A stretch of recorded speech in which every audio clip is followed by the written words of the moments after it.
Mangueira Santa, na fé de Nervosão.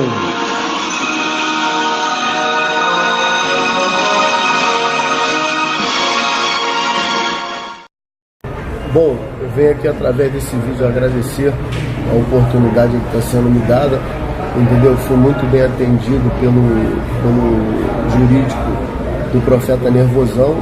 Eu fico agradecido, e você que está passando por essa situação também não deixe de correr atrás dos seus direitos, porque fizemos parte de uma instituição religiosa que não nos deu direito de defesa, não nos deu direito a nada, e hoje estamos aí sofrendo todas essas consequências. E graças a Deus agora surgiu esse apoio jurídico através do canal do Profeta Nervosão, para que tudo isso possa ser esclarecido. Então eu agradeço e que Deus abençoe a todos aí.